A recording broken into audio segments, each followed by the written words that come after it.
The hegemony was in charge of 400 star systems. They had ships that were as big as moons and weapons that could break a planet in half. They had beaten every kind of creature they had ever met. And they had one weak point. One small flaw hidden deep in their perfect alien minds. They took 13 seconds to deal with a new threat. They had never seen anything like it before, and they had only 13 seconds to react. They didn't think it was important. They believed that no species could take advantage of it because it was too fast. They were wrong. On a little planet that no one remembers, a 19-year-old named Cole Brannick was about to show the whole galaxy what human reflexes could do in 13 seconds. This is the story of how one teenager brought the strongest empire in the galaxy to its knees. And he did it before they could even blink. On a Tuesday, the hegemony came to Earth. There was no sign, no signal from faraway space. There is no dramatic comet trail across the sky. Only a shadow. A huge, dark shape that moved over the sun like a hand closing over a candle flame. People in New York City looked up and saw the belly of a ship that was so big that it blocked out the sky from one end of the city to the other. It happened to Cole Brannick while he was at a gym in Austin, Texas. He was punching a speed bag. Left, left, and right. Left, left, and right. The beat was like a heart. The bag was hard to see. The two guys on the bench near the wall stopped talking and just stared because his hands moved so quickly. Cole was 19 years old. He wasn't very big. He was 5 feet 10 inches tall, thin, and had sandy brown hair that was always a mess. His jaw still had a little bit of that teenage softness to it. His eyes were gray and moved quickly. People noticed that about Cole. His eyes. They were always on the move, always watching and always tracking. Like a cat looking at a bird through a window that he had been boxing since he was 11. Ray Brannick, his dad, had put gloves on him in their garage in a suburb outside of Austin. Ray was a retired Army sergeant who thought that every man should know how to use his hands. Cole did it like it was second nature. He was beating kids 2 and 3 years older than him in amateur fights by the time he was 14. At the age of 17 he had won 31 fights and lost one. His coach, an old Mexican-American named Manny Fuentes, still called the one loss a robbery. It was a split decision. Cole, on the other hand, did not go pro. He wanted to. He wanted to God. But Ray was sick. Cancer of the pancreas. 3 weeks after Cole turned 18 he got the news. Cole put down the gloves, got a job at a tire shop, and spent his nights reading old boxing magazines out loud next to his dad's hospital bed. In January Ray passed away. In March Cole went back to the gym. Not to compete. Just to feel something. Just to hear that beat again. Right, left, left. Left, left, and right. It was the only thing that made sense of the world. The lights flickered while he was in the middle of a combination. After that, the TV on the wall in the gym changed from ESPN to an emergency broadcast. All of the channels. Every station. The same picture. A ship the size of Rhode Island floating above the Atlantic Ocean. Manny left his office and stood next to Cole. The old man crossed his arms and looked at the screen. Manny said, "Well, that's not good." The Vashan hegemony owned the ship. Within 6 hours, every government on Earth got the same message. It wasn't a greeting. There was no negotiation. It was a warning. The Vashan spoke in a monotone voice that was translated and played on every screen and speaker on Earth. Species name, human. Earth is the name of the planet. You have been judged. You have been put into a group. You are now a part of the Vashan hegemony. You should follow the rules. Resistance doesn't matter. Within one rotation cycle, your planetary government will get instructions. That was all. No, please. No, thank you. No, let's talk about this. Just a boot stepping on an anthill. The Vashan themselves showed up on screen not long after. They were big. On average 8 feet. Their skin was a dark gray-blue color and was smooth like polished stone. Each of their forearms was thick with muscle. Their heads were long and shaped like eggs, and their eyes were wide and solid black. No pupils. No iris. There were only 2 pools of darkness that looked like oil on water. Their mouths were small and didn't have lips. They were below a flat nose with 2 vertical slits. They moved in a strange, planned way that was graceful. Every move was exact. Every step was planned out. There was no wasted movement. They looked like animals that had been made to be efficient, which, as people would later learn, they had been. For more than 2,000 years, the Vashan had been in charge of their part of the galaxy. They had taken over 11 different kinds of animals. Like a sponge absorbs water, they had taken in whole civilizations. In a quiet way. Absolutely. They always did it the same way. Come. Say it out loud. Put an end to any resistance. Then put the species that you conquered to work. They had battleships that could destroy a continent in minutes. They had ground troops with energy shields and plasma lances that could cut through a tank like it was made of wet paper. It was like comparing a stone axe to a nuclear submarine because their technology was so much better than anything on Earth. But the Vashan didn't just use technology. They used their brains. The Vashan neural architecture was better than almost every other species in the galaxy in every way that could be measured. The size of their brains was bigger. The connections between their neurons were thicker. They were able to handle a lot of data at once. One Vashan strategist could manage an entire battlefield in real time, keeping track of thousands of variables at once. There was only one problem: a small flaw that is hard to see. When a Vashan brain came across something completely new, something it had never seen before, something that didn't fit into any of the patterns it already knew, it stopped working. Not for long. Only 13 seconds. 13 seconds of neurological delay as the brain hurriedly constructed new pathways to classify the unfamiliar input. 13 seconds. It had never been important before. The Vashan fought the same way against every species they conquered. Ships going up against each other. Armies fighting each other. Expected. Patterned. Planned. The Vashan algorithms could make a model of every battle before it even started. War followed rules across the galaxy, so their brains never saw anything truly new on the battlefield. And the Vashan knew all the rules. They had never fought with people. The governments of Earth tried to do something. The UN had an emergency meeting. Military forces all over the world went on high alert. The diplomats sent messages to the Vashan ship asking for a conversation. The Vashan didn't say anything in response. They sent down their enforcers instead. Drop ships came down on every continent and every major city. There was a squad of Vashan soldiers and one administrator on each drop ship. The administrator was a tall, thin Vashan in dark robes who carried a data tablet and spoke in a flat, translated voice. Cole saw it happen on TV in Austin. A Vashan drop ship landed in the parking lot of the Texas state capitol. Vashan soldiers marched out in a line. The National Guard unit that was nearby raised their guns. The Vashan didn't even stop. One of the soldiers held up something that looked like a metal rod and pushed a button. Every guard's weapon just stopped working. The triggers wouldn't pull. Locked firing mechanisms. The guns looked like they were just for show. The Vashan administrator didn't even look at the frozen guardsmen as he walked by. He walked into the Capitol building like a landlord would walk into a house he had just bought. Cole turned off the television. For a long time he sat in the dark. After that he hit the speed bag again. Left, and right. To the left, and to the right. The end of the world was near. But the beat kept going. It was 6 months later. The Vashan called Earth a tributary world. That meant that Earth had to give 3 things: work, resources, and obedience. The work part was the worst. The Vashan needed people to work in their mines on 3 moons in the outer solar system. They opened hiring centers in every big city. Recruitment was a nice way to say conscription. Every family had to send one healthy person between the ages of 18 and 45 to work for a year. If you didn't show up, enforcers came to your house. The resources were easy to understand. The Vashan valued Earth because it had rare earth minerals, fresh water, and biological compounds. They built extraction plants in 12 different countries. The damage to the environment was quick and bad, but no one could complain. The administrators made sure that everyone followed the rules. There was one in every big city. They didn't rule in the usual way. They just gave orders and expected people to follow them. The enforcers took care of things if a directive wasn't followed. The enforcers were not nice.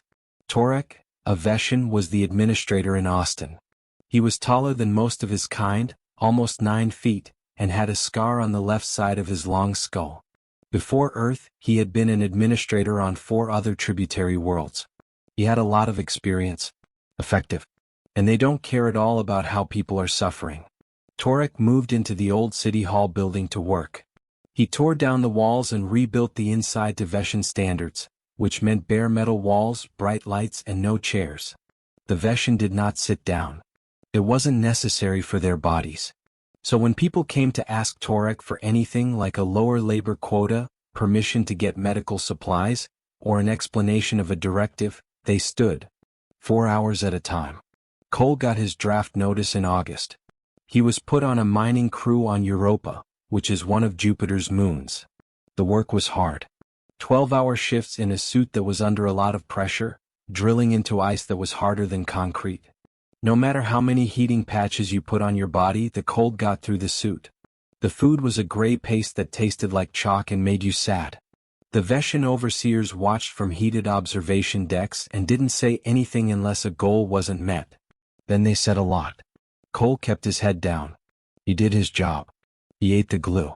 He slept in a bunk that was 6 inches too short for him. And at night, when there was a short break between shifts, he would shadow box in the corner of the barracks. At first, the other miners thought he was crazy. After a while, they got used to it. That was the kid who punched the air at 2 in the morning. There was always one strange person on each crew. But Cole wasn't just hitting air. He was deep in thought. He had been looking at the Vashan. He was studying them the way Manny had taught him to study an enemy. Keep an eye on their feet. Look at their eyes. Look at how they move when they think no one is watching. That's where the truth is. And Cole had seen something. The Vashan were quick. Their forearms could move very quickly and in a very coordinated way. A Vashan could kill a human in a straight-up fight in seconds. Cole had seen it happen. One day, a miner on his crew named Marcus, who was a big guy from Detroit, got angry and hit an overseer. In less than a second, the Vashan caught the punch with one hand, broke Marcus's arm with the other, and pushed him to the ground with the third. But that was when the Vashan thought the attack would happen. Marcus had been screaming. His body language had given away the punch from a mile away. The Vashan had known it was coming. I knew it would happen. Did something with it. When the unexpected happened, Cole saw something different. One day, a part of the tunnel ceiling fell down without any warning. A piece of ice the size of a refrigerator fell from above and hit the drill platform. It happened quickly. No warning. No build-up. A sudden, violent event. Cole jumped to the side. Just a reflex. Before he even realized what had happened, he was already gone. The other miners also ran away, some quickly and some slowly, but all of them did so within a second or two. For 13 seconds, the Vashan overseer on the platform didn't move. Cole counted. He had been watching and counting. 1 Mississippi. 2 Mississippi. 3 Mississippi. Up to 13. The Vashan just stood there, its 4 arms at its sides and its black eyes wide open and empty. Then, at the end of the second, it moved. Quick. Works well. It jumped off the platform, checked on the gear, and began giving orders. It had been a statue for 13 seconds, though. Cole put that away. He didn't tell anyone about it. He just kept looking. He saw it again over the next few weeks. And once more. There was always a lag when something unexpected happened that the Vashan hadn't planned for or thought would happen. A space. A second of nothing. 13 seconds. Every time. Cole's year-long rotation was over and he came back to Earth. He was less heavy. More difficult. His hands were rough and his eyes looked different. Something that hurts. Something that could hurt you. The day after he landed, he went back to Manny's gym. Manny looked at him and nodded slowly. Manny said, "You look different." Cole said, "I am different." He began to train again. But not for fighting. Not quite. He began to work on his speed. Speed that is pure, explosive, and doesn't require any thought. Drills for reactions. Exercises for reflexes. Things that went right past the conscious mind. Things that lived in the lizard brain, which is the part of the human nervous system that has been keeping people alive since they came down from the trees. For a week, Manny watched him. He then pulled Cole aside and asked, "What are you training for?" Manny asked. Cole stared at him. Those gray eyes that always move. Cole said, "Something that matters." There were other people who saw the 13-second delay besides Cole. In a small apartment in Seoul, South Korea, A woman named Dr. Lisa Park was looking at a wall full of data. Lisa was 34 years old, Korean American, and went to school in Chicago and then at MIT in Cambridge. She was a scientist who studied the brain. She had been doing cutting-edge research on how aliens think at a secret government lab in Virginia before the Vashan came. The lab was closed and its data taken after the Vashan got there. But Lisa had made some copies. For the past 8 months, she had been going through every piece of information she could find on Vashan neurology. Most of it came from medical scans that sympathetic doctors who treated injured Vashan had leaked. Yes, they could be hurt. It also came from reports from miners and workers who had been around the aliens. And she had found it. The delay. She had given it a name, measured it, and drawn a map of it. She named it the Synaptic Reset Window. SRW. When a Vashan brain came across a new stimulus that didn't fit any of the patterns it already had in its neural database, it had to make new synaptic pathways to process it. It took exactly 13 seconds to do this. The Vashan was basically on autopilot for those 13 seconds. It could still do basic things like standing and breathing, but it couldn't respond to new inputs. It wasn't able to fight. It couldn't come up with a plan. It couldn't do anything but wait for its brain to catch up. Lisa realized that this was the biggest weakness any conquering species had ever had. And no one in the galaxy had ever used it because no other species could move fast enough. The Vashan had beaten every species, and their reaction times were measured in seconds. Their fighting was planned, strategic, and patterned. The 13 seconds were already up by the time they did something unexpected. But people were different. It took about 250 milliseconds for a person to respond to a visual stimulus. A quarter of a second. 4 trained athletes. It could be as little as 150 milliseconds. It could be even faster for someone like Cole Brannick, who has been training for years and has reflexes that are as sharp as a knife. In 13 seconds, a person could do a lot. Lisa had to give this information to someone who could use it. She couldn't go to any government. The Vashan kept an eye on all official messages. She couldn't put it out there. The Vashan ran the internet and blocked all scientific publications. She had to go underground. That's how she discovered the Kindling. The Kindling was a group that fought back. There was no one in charge, no headquarters, and no flag. It was a loose group of cells spread out all over the world. They were linked by encrypted communication channels that ran through old analog radio frequencies that the Vashan didn't bother to watch because they thought the technology was too old to be useful.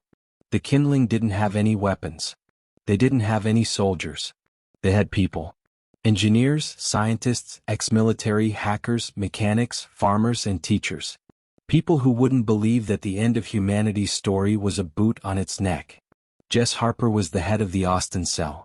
She was 28 years old, tall, had dark skin and short hair. Before the Vashan broke up the military, she had been a captain in the army.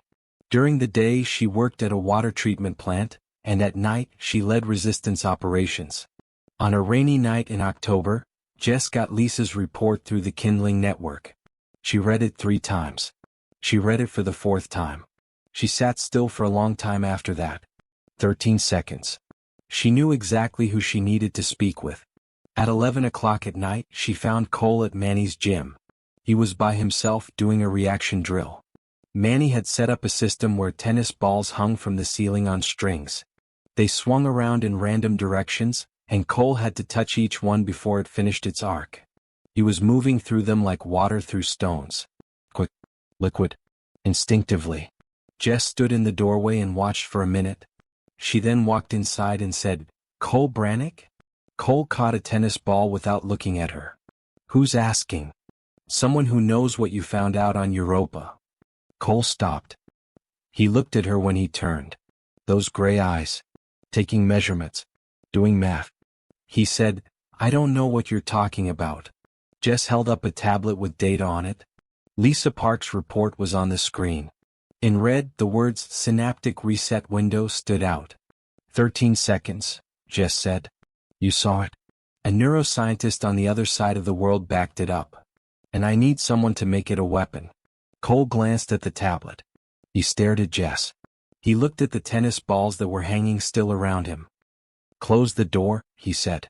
That night, in the back room of an Austin, Texas boxing gym, The plan that would change the universe started to come together. They named it Project Counterstrike. The idea was easy. The execution was anything but. The idea was that if a human could make something so new and different from what Vashan had ever seen that it opened the synaptic reset window, that human would be better than the alien for 13 seconds. 13 seconds when the Vashan couldn't fight, think, or do anything. In 13 seconds, a trained person could do terrible things. But there were issues. First of all, the Vashan weren't dumb. Their brains might stop working when they see something new, but they had seen a lot of things. They had killed 11 different kinds of creatures on hundreds of worlds. They had seen just about everything. A punch or a kick would not set off the SRW. It wouldn't go off if you had a weapon. Even an unexpected weapon wouldn't set it off because the idea of weapons was already deeply ingrained in their neural patterns. They needed something that the Vashan had never seen before. Something that was so strange to their minds that they wouldn't have been able to understand it. The kindling set up a fake work permit for Lisa Park to fly to Austin. In the basement of Manny's gym, she set up a research station. It wasn't fancy. There were cinder block walls, fluorescent lights, and a folding table with laptops and data drives on it. She had 2 helpers with her. The first was a 23-year-old engineer named Danny Cho. He was thin, quiet, and wore thick glasses. He also had a nervous habit of cracking his knuckles. Danny was a genius with electronics and had been making his own gadgets since he was 12. The second was a 51-year-old man named Frank Webb. He was a retired Marine and a former hand-to-hand combat instructor who had been taken out of a labor camp on the moon by the kindling. They made up the core team with Cole, Jess, and Manny. They studied the Vashan mind for 2 months. Lisa ran simulation after simulation to see which kinds of stimuli would be new enough to set off the SRW. Danny made prototype devices. Frank and Cole fought each other over and over again, testing how well humans could fight against fake Vashan reaction times. The big news came from an unexpected place. Cole was doing his tennis ball drill in the gym one night while Lisa watched. She had a device on her wrist that measured how quickly she could react. Cole's average was 160 milliseconds. Very quickly. Lisa wasn't looking at his hands though. She was looking at his whole body. How he moved. He moved from one ball to the next without stopping or thinking. There weren't a lot of separate reactions. It was a pattern of movement that was always there, smooth and instinctive. That, Lisa said all of a sudden. That's it. What is it? Cole asked while catching 2 balls at once. What does the Vashan process do with threats? One at a time. Their brains are very strong, but they treat each new piece of information as a separate event. Stimulus. Process. Answer. Stimulus. Process. Answer. Now she was talking quickly and her eyes were bright. But you don't do that. You're not responding to each ball on its own. You are responding to the whole field. It's a response that keeps changing. Your body is taking in everything around it and changing in real time. Cole shrugged his shoulders. Manny calls it flow. Lisa said, the Vashan have never seen flow. They've never fought a species that can move at this speed in patterns that are always changing and hard to predict. Their algorithms can guess what will happen next. They can plan a strategy. But they can't model instinct. They can't guess what a body does when it stops thinking and starts to feel. She sat down and began to type quickly. If we combine fast physical movement with simultaneous multisensory disruption, sound, light, vibration, patterns that shift faster than their sequential processing can track, we don't just trigger one SRW. We start a chain reaction. Their brains try to make new connections, but before they can finish, something else new happens. And one more. And one more. We keep them locked and reset all the time. The room was very quiet. How long can we keep them locked up? Jess asked. Lisa looked up. In theory? As long as the stimulus keeps happening. We could keep a Vashan locked up in a neurological reset forever. Frank whistled softly through his teeth. That makes things different. Cole said, that changes everything. They got to work. Danny made what he called disruptors, which were small devices that could be worn on the body and turned on to send out a quick series of lights, sounds, and electromagnetic pulses that the Vashan brain couldn't easily sort out. The devices alone would start a short SRW. 5 or 6 seconds maybe. But when Lisa's unique human movement was added to Cole's fighting style, the effect would be even stronger. The Vashan brain would get new information from many different sources at the same time. Visual, auditory, moving, electromagnetic. A full-on attack on a processing system that could only handle one new thing at a time. Cole practiced. He worked out harder than he ever had before. For 16 hours a day. Manny came up with new drills that focused on speed, flow, and unpredictability. Frank taught him close-quarters fighting techniques from a dozen different martial arts, not because they worked well on their own, but because they were all different. The Vashan brain would have to deal with more new things if Cole's movements changed from second to second. Cole learned how to fight without thinking. No planning. Without a plan. He learned to let his body move on its own, reacting to the world around him in a constant, flowing stream of action that no algorithm could predict because even Cole didn't know what he was going to do next. It was the exact opposite of what the Vashan knew about fighting. They believed in getting things right. In the process of planning. In charge. Cole thought chaos was real. And he was getting really, really good at it. They needed to take a test. A real one. Not a fake. There was no sparring match with Frank in protective gear pretending to be a Vashan. They had to find out if the theory worked against a real alien. Jess did it. She learned through the kindling network that every Thursday night, a Vashan patrol of 3 soldiers made a regular sweep through the warehouse district on the east side of Austin. The patrol was normal.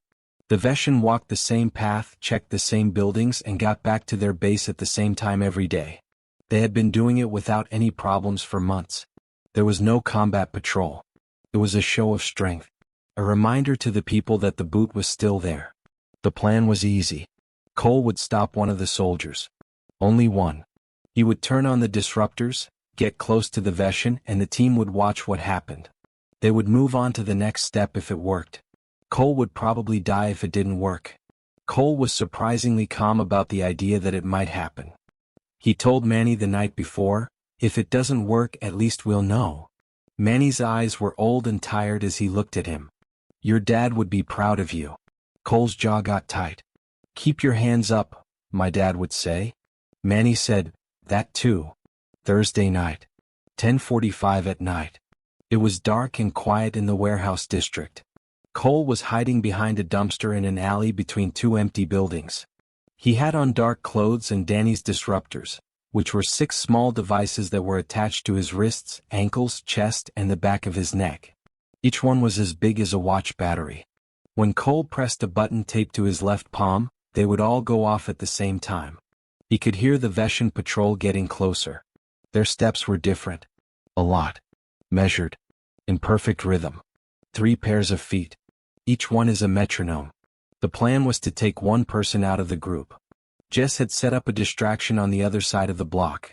An alarm that would go off in an empty building and draw 2 of the 3 soldiers away to check it out. The third person would keep patrolling by themselves. There was a crackling sound in Cole's earpiece. Jess's voice was barely a whisper. Trigger in 10. 9. 8. Cole shut his eyes. He took a breath. In through the nose. Out of the mouth. He could feel his heart rate slow down. He could feel his muscles relax. He felt like the world had shrunk to this moment, this alley, and this dark spot. 3, 2, 1. Go. A loud alarm went off far away. Cole heard the patrol stop. Vashan voices, deep and rough, quickly traded syllables. Then 2 sets of footsteps quickly walked away. The third one kept going. By yourself. Cole opened his eyes. The Vashan soldier showed up at the end of the alley. Was huge. More than 8 feet tall. Forearms. The dark gray-blue skin shone in the light of a distant streetlight. It had a plasma lance in one hand and a scanner in the other. Its black eyes moved through the alley with mechanical accuracy. It didn't see Cole. Not because Cole was out of sight. He was standing right there in the middle of the alley, not moving at all. The Vashan scanner didn't see him because Cole's disruptors were sending out a low-level interference field that made him invisible to the device. The Vashan walked 3 more steps down the alley. It was now 15 feet away from Cole. Cole pulled the trigger. The disruptors shot. You couldn't see what happened next. The devices sent out a burst of electromagnetic pulses, micro-frequency sound waves, and fast strobing light patterns, all at frequencies that were carefully chosen to not fit into any known Vashan sensory category. The patterns of light changed too quickly for Vashan sequential processing to keep up.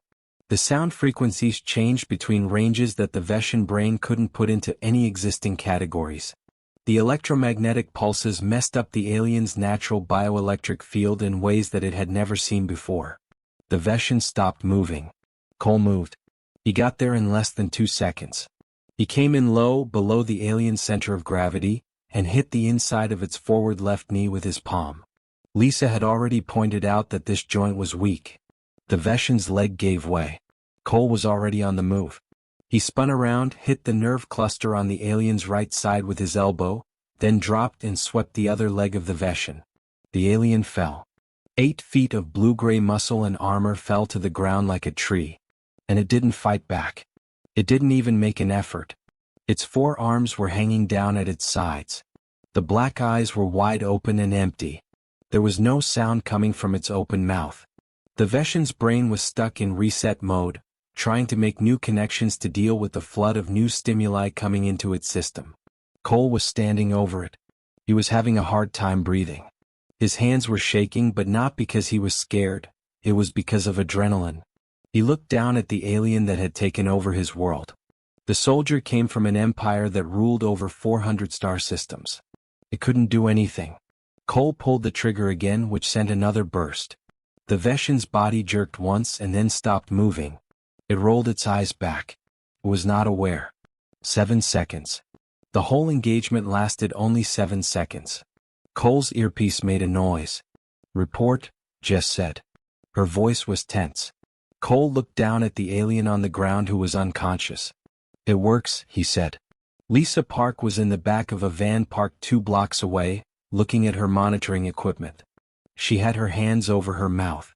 Danny stood next to her, his eyes wide behind his thick glasses. Frank had a big smile on his face. The information on the screen was easy to read. The Vashan's brain activity had been flatlined the whole time they were together. Full synaptic reset. Complete shutdown of the nervous system. The alien's brain had too many things going on that it couldn't handle, so it just stopped working. Lisa whispered, "Oh my God. It's not just 13 seconds. The cascade effect lets us keep them down for as long as we want." The radio played Jess's voice. "How long until the other 2 get back?" Cole was already moving, pulling the unconscious Vashan into the shadows. Jess said, 2 minutes. Get out of there." Cole disappeared into the dark. The Vashan soldier lay in the dark alley behind him, its powerful brain stuck in a never-ending cycle of confusion. The first hit had been made. They had shown that the idea worked. Now they had to make it bigger. One teenager beating one alien in an alley was a win. But it wasn't a revolution. The Vashan had thousands of soldiers on Earth and hundreds of warships in space. They needed an army to really fight the hegemony. And that army had to learn how to fight. Jess sent the test results to every kindling cell on Earth. In less than 48 hours, resistance fighters in 37 countries had the neuroscience, the disruptor designs, and the training plans. Lisa made a series of instructional videos in the basement of Manny's gym with a handheld camera that explained the SRW in simple terms. How it worked. How to make it happen. How to take advantage of it. She used simple language because the people watching weren't scientists. They worked in factories, on farms, as students, and as retired soldiers. Danny made the disruptor designs available to everyone. You could make the devices out of electronic parts that are easy to find, like those found in old phones, radios, and medical equipment. In just a month, kindling cells were making hundreds of disruptors. But the disruptors were only part of the problem. The other half was the fighting. Cole couldn't train everyone by himself. So he taught people how to train. Jess found the 50 best fighters in the kindling network. They were former military martial artists, boxers, and street fighters. She brought them to Austin in small groups over the course of 3 months. Cole taught them the same way Manny had taught him. Not the way. Instinct. Not a plan. Go with the flow. He made them do the same drills. Bags of speed. Balls for tennis. Reaction boards. Sparring sessions where the rules changed every half minute. The goal was not to make them better fighters. The point was to make them hard to predict. Cole said, "The Vashan can beat any plan. Their computers can model any plan. So don't make a plan. Don't have a plan. Just go. Respond. Flaw. Be like water. Be a mess. Be the thing they can't guess because even you don't know what you're going to do next. The military people found it hard to understand. They were taught how to follow orders, carry out plans, and keep the peace. Cole told them to get rid of all of that. Frank helped close the gap. He had taught Marines. He knew how the military thought. He had also seen Cole fight before. Frank told a group of former soldiers, think of it this way. He could speak both languages. You learned how to be a machine in your training. Exact. Trustworthy. Expected. That's great for fighting other machines. But we're not fighting robots. We're fighting minds. Big, strong alien brains that are better at being machines than you will ever be. So don't be a robot. Act like an animal. Be the thing that the machine can't figure out. The trainees slowly got used to it. Some people were born to do it. Ana Reyes, a 22-year-old woman from Brazil, took to it like she had been born to do it. She had danced capoeira before, so her movements were already smooth, rhythmic, and hard to predict. She was able to keep up with Cole in reaction drills within 2 weeks. Some people had a hard time. Steve Dalton, a 35-year-old former Marine who looked like a refrigerator, couldn't stop making plans. His body wanted to do combinations, sets, patterns. Cole worked with him for hours, putting him through crazy drills until Steve's conscious mind gave up and his instincts took over. It took 3 weeks, but when it finally clicked, Steve went through the tennis ball drill like a whole new person. Jess was working on something bigger while the training was going on. She was working with resistance cells all over the world through the kindling network. The plan was not to attack just once. The plan was to attack 1,000 times at once. Every Vashan patrol, every enforcement squad, and every government office on Earth would be attacked at the same time. A lot of force was used because there were so many people and they were caught off guard. But there was a problem. A big one. Even if they could kill all the Vashan soldiers on the ground, the warships would still be in space. Ships with guns that could turn cities into glass. If the Vashan in orbit wanted to just bomb Earth into submission, all the close quarters fighting in the world wouldn't matter. They needed a way to handle the ships. That's where Danny Cho made his mark on history. Danny had been learning about the Vashan ways of talking to each other. Their communications were sequential, just like everything else about the Vashan. Strong, encrypted, and almost impossible to break, but in order. The ship's central computer only worked on one data packet at a time. Danny told the team one night, with his glasses reflecting the light from his laptop screen, their ships are just big versions of their brains. Same design. Same way of processing. Same weakness. He had made a program. A digital copy of the disruptor. A sudden influx of data that was so new and so hard for the Vashan processing architecture to understand that it would cause the ship's computer systems to reset, like a synaptic reset window. How long would the ships be down? Jess asked. Danny pushed his glasses up to his nose. About 2 minutes, based on how fast their systems can process information compared to their biological brains. 2.5 maybe. Frank said, that's not 13 seconds. Danny said, ship computers are faster than brains. But they're also dealing with more information.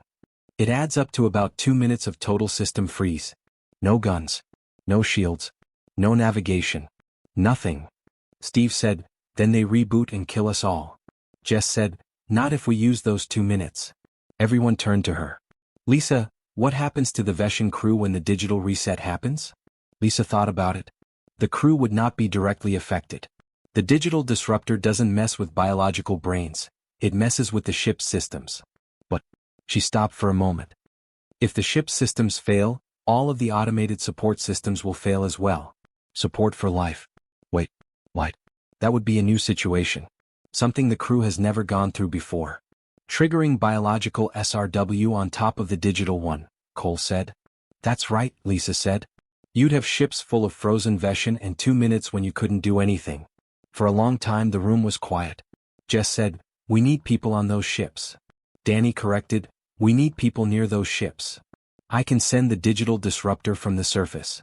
But once the ships are frozen, we'd need boarding parties to get inside and turn off the weapon systems before the 2 minutes are up.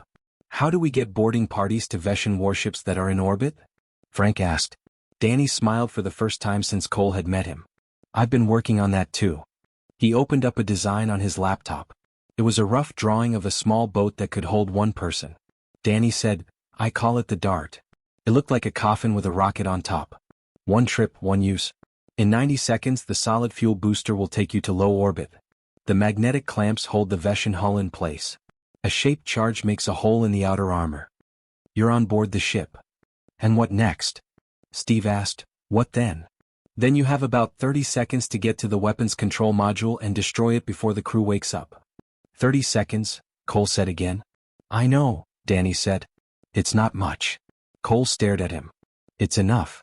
They chose March 15th as the date. They named it the Night of Fire. By that time, the Kindling had trained more than 10,000 fighters around the world. Every cell had disruptors in it. There was a list of targets for each cell. There was a plan for every cell, or more accurately, a lack of one. They would throw chaos at the Vashan. Chaotic, unpredictable, and overwhelming human behavior. Danny had made 47 darts.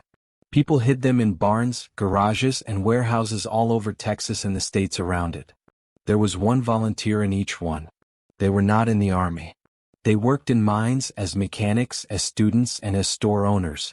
People who had made up their minds that they would rather die free than live as tributaries. Cole would not be in a dart. He worked on the ground. At City Hall in Austin. Administrator Torek was his target. Cole sat in Manny's gym the night before the operation. It was past midnight. There was only one light over the speed bag in the gym. Cole wasn't hitting the bag. He was just sitting there and looking at it. Manny walked in and sat down next to him. These days the old man moved slowly. He had bad knees and an even worse back. But his eyes were still sharp. Are you nervous? Manny asked. No, Cole said. Then he stopped. Yes, a little. Okay. Being nervous means you're smart enough to be scared and brave enough to do it anyway. Cole looked at his palms. They had scars and calluses. The hands of a fighter. The miner's hands. The hands of a 19-year-old boy whose father had died and who had found a war. Manny, he said. What if it doesn't work? What if we do all of this and they just bomb us from space? Manny said, then we die standing up. Which is more than what we're doing now. Cole nodded. He got up and hit the speed bag. Left, left, and right. To the left, to the left, to the right. The beat made the empty gym feel like a heartbeat. The 15th of March. 11 p.m. Time in the area. The signal stopped. 10,000 fighters around the world turned on their disruptors and came out of the shadows. Cole walked into City Hall in Austin through the front door. He was by himself. He had on dark clothes and Danny's disruptors. He didn't have anything in his hands. He didn't need a gun. He was the weapon. 4 Vashan soldiers stood guard in the lobby. They saw Cole right away. One of them raised a plasma lance and yelled in Vashan, "Stop and tell me who you are." Cole pulled the trigger. The disruptors shot. A shockwave of light, sound, and electromagnetic chaos came out of his body. The 4 soldiers stopped. 8 feet of muscle and armor turned to stone. Cole moved through them like wind through grass. He hit the first one in the throat. The second one hit the knee. He hit the third and fourth at the same time, with a spinning elbow to one and a palm strike to the other. In 4 seconds, 4 Vashan soldiers fell to the ground. He kept going. Up the stairs. Through the hallways. More troops. More pulses from the disruptor. More frozen aliens falling apart in the hands of the fastest people on Earth. In 90 seconds he was in Torek's office. It was locked. Cole kicked it in. Frank had told him that the lock was made to withstand Vashan strength, but it wasn't set up to handle a human boot on the weakest part of the frame. Torek was there. Always standing. The administrator was very big. 9 feet of gray-blue muscle and cold smarts. He looked at Cole with his black oily eyes. Human, Torek said. His voice sounded flat when it was translated. Not impressed. You are in hegemony territory without permission. You will be punished. Cole didn't say anything. He pulled the trigger. The disruptors shot. And for the first time in his long career, Administrator Torek went through something he had never gone through before. Confusion. His brain, that amazing Vashan brain that could run an entire planet, stopped working. The world became a blur of things that made no sense. Light that didn't fit into any of the spectrums he knew. A sound that didn't fit any pattern he had ever heard before. Movement that his algorithms for predicting things couldn't keep up with. Cole got closer. 12 feet. 1 second. He used everything he had to hit Torek. Not a plan. Not a plan. Just a gut feeling. Just go with the flow. With every hit, his elbows, palms, and knees hit the weak spots that Lisa had marked out and Frank had helped him remember. He hit the nerve clusters that are under the forearms. He hit the tendons that were sticking out behind the knees. He hit the pressure point at the bottom of the long skull, which Lisa had thought would make her pass out. She was correct. Torek fell in 6 seconds. 9 feet of Vashan power, crumpled up on the floor of his own office, killed by a 19-year-old human who weighed less than half of what he did. Cole was standing over him, breathing hard. There was blood on his knuckles. His heart was racing. But his eyes were clear. He turned on his radio. Torek is down. Austin City Hall is clear. Reports from all over the world started to come in. Beijing is clear. London is clear. Sao Paulo is clear. Moscow clear. Lagos clear. Sydney clear. City after city. One country after another. 10,000 fighters, each one a hurricane of chaotic, instinctive human combat, tearing through the Vashan ground forces like they were made of paper. The Vashan commanders in space were speechless as they watched. The same thing on every screen in every city. Their soldiers, their top enforcers, and their managers are all going down. Not able to do anything. Overwhelmed by something their powerful brains just couldn't handle. A Vashan admiral named Vorith was in charge of the fleet and made a choice. He would burn the ground if he lost it.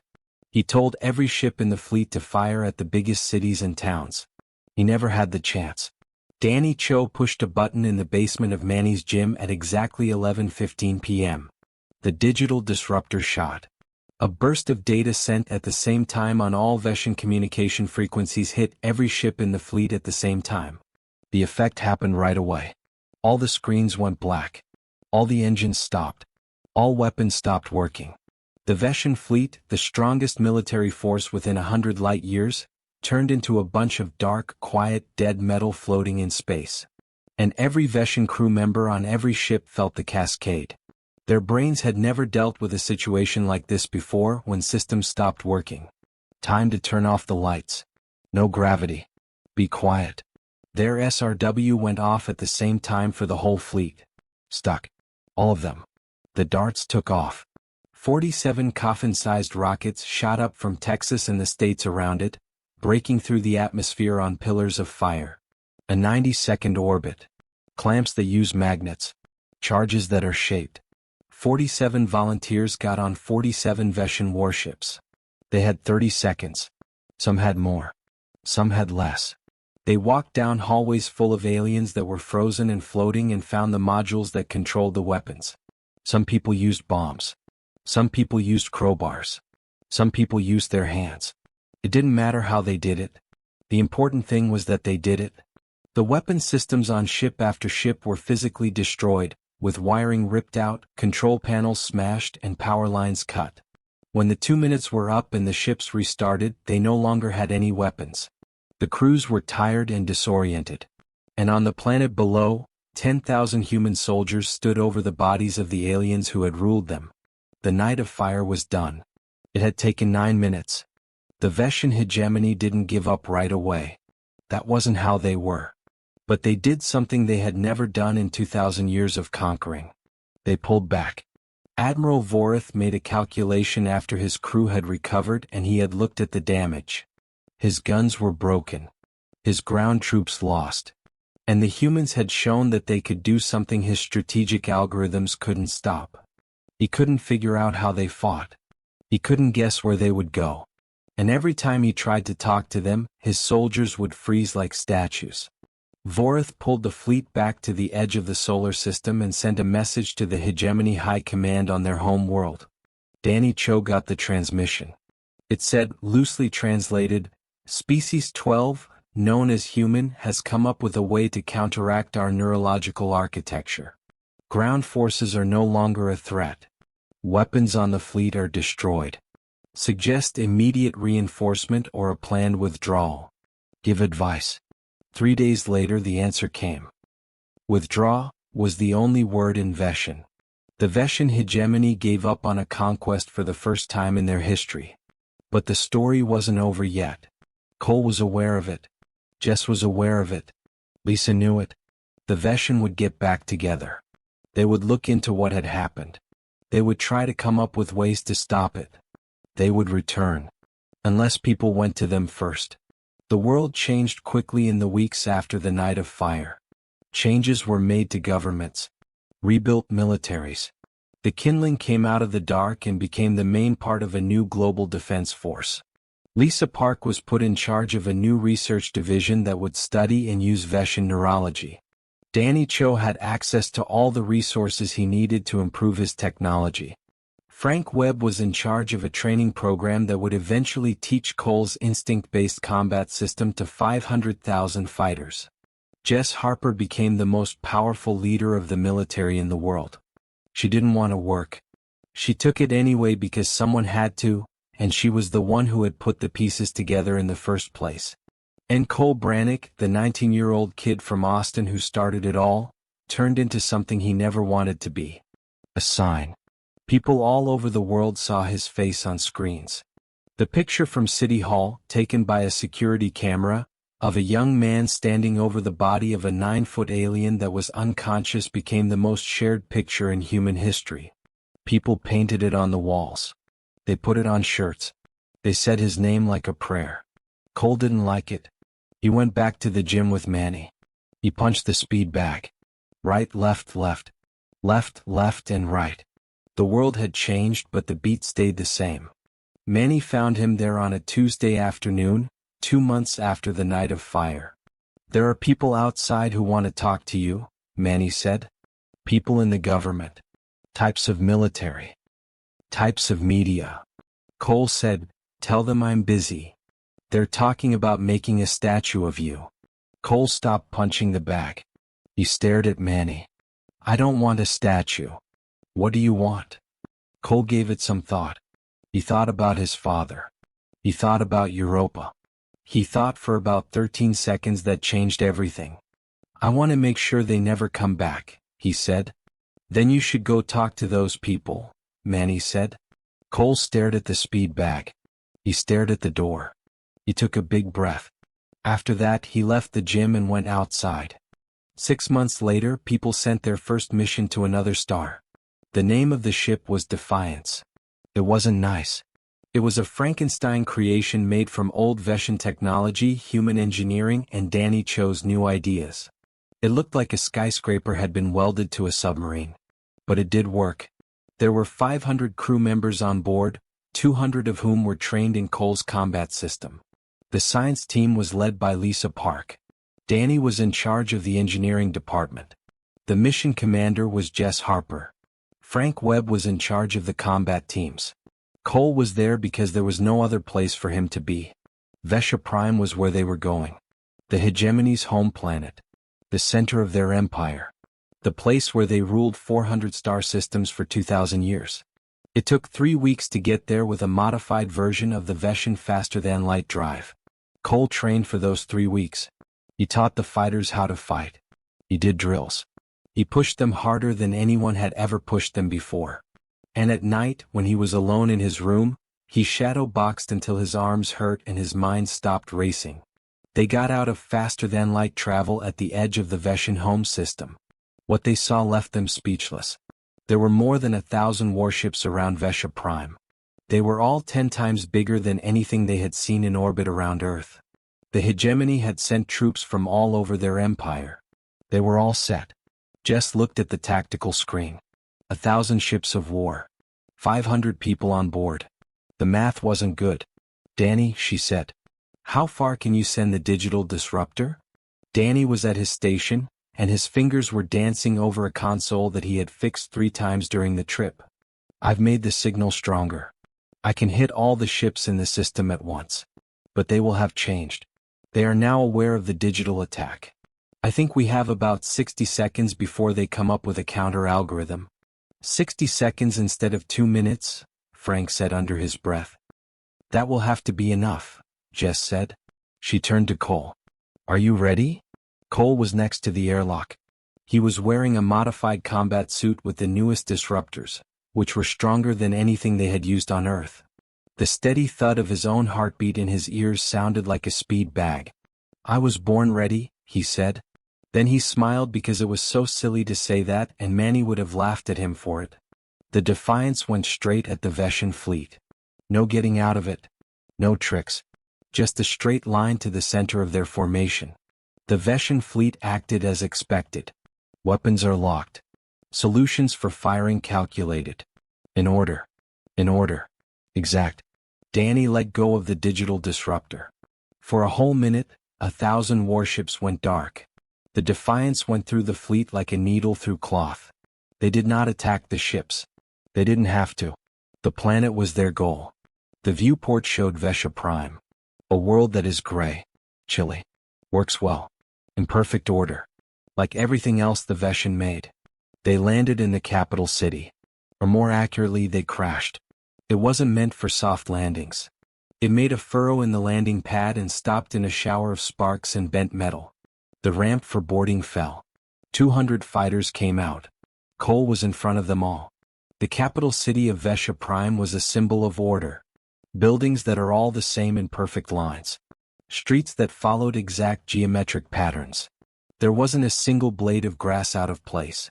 There is no randomness or chaos anywhere. The Vashan security forces were waiting for them at the edge of the landing zone. A lot of soldiers. The best of the best. With weapons that could turn a person into vapor from 50 paces away. Cole pulled the trigger. 200 people pulled the trigger. 200 disruptors shot at the same time. The effect on the Vashan was terrible. Not just the troops. All of them. All Vashans in range. Their brains were already stressed out because an alien species had invaded their home world, something that had never happened before in their entire history. Then they were hit by a wave of new stimuli that crashed through their neural architecture like a tidal wave through a sandcastle. The whole city came to a stop, and 200 people walked through it like ghosts, taking out soldiers, keeping buildings safe, getting to the hegemony's government seat, a huge tower in the middle of the city. Cole was in charge of the attack on the tower. He moved through the halls with a smoothness that went beyond training and seemed almost otherworldly. He wasn't using his brain. He wasn't making plans. He was nothing but movement. Just a reaction. The Vashan, no matter how smart they were, couldn't understand that every cell in his body was working on a level of instinct.